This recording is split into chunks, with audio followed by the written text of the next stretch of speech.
The Art of Being Assertive, featuring legacy producer and director, Molly Neese.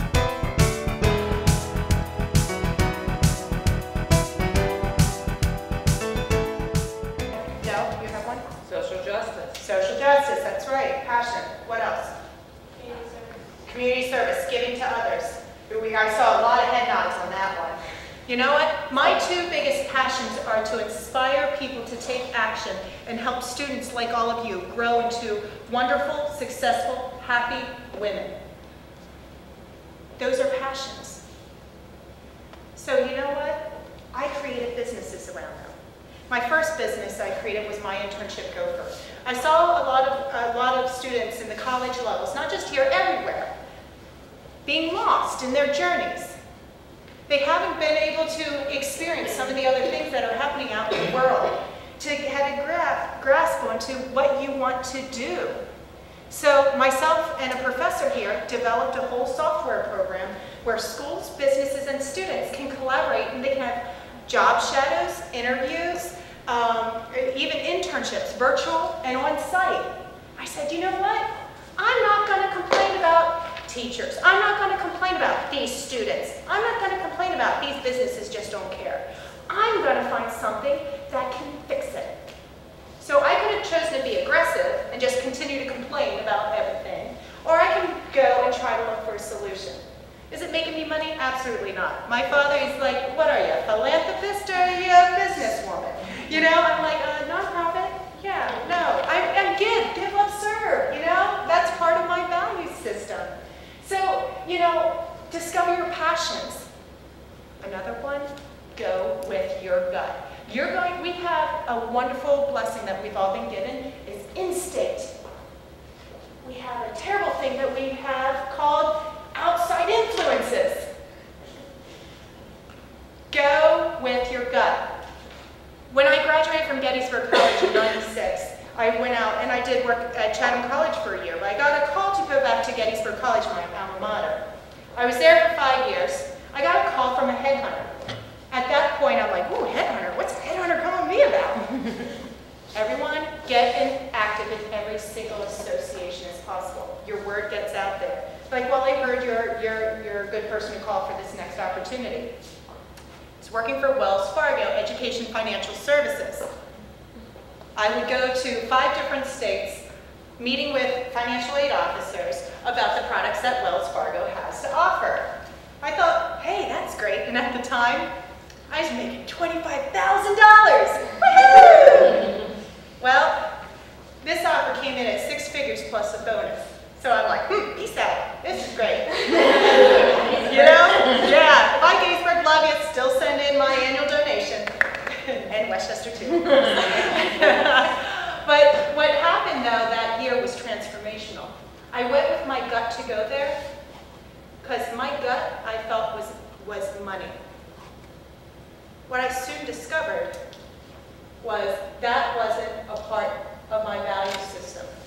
That wasn't in my value system. It wasn't in the top 5, money. So, actually, it was 11 months into the job, guess what I decided to do? I didn't quit, but I got a call from Westchester University saying, hey, you want to come work for Westchester? I said, well, I want my master's. Absolutely, I'm going to do it.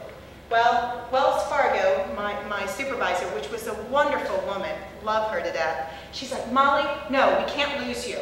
Because I did. I increased revenue about $3 million that year in 11 months. So she's like, can't lose you. Can't lose you. And I said, I gotta go. She's like, you can work part-time and we'll pay for your grad school. My gut still said no. What do you think my parents were saying? What were you thinking? Yeah, okay, I just paid for Gettysburg College education for you. You went for teaching. You didn't go to teaching. Now you're doing this. Yeah, you know, but I went with my gut. I said, thank you very much for that offer, but I'm going to have to come work for Westchester University. So, took the leap of faith, followed my gut, got here, and I decided to get a master's in training and organizational development. In my assertiveness, after I got into the program, I contacted the associate provost and said, I'd love to do training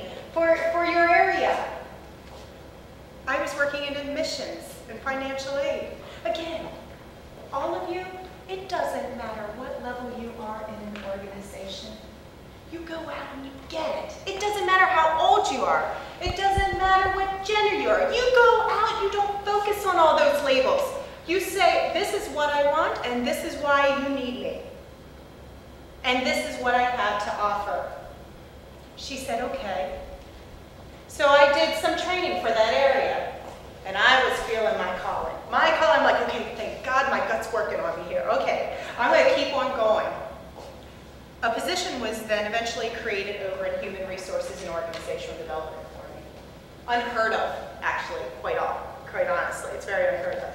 So again, follow your passion, find your values, and keep putting yourself out there, because that's when it's going to happen.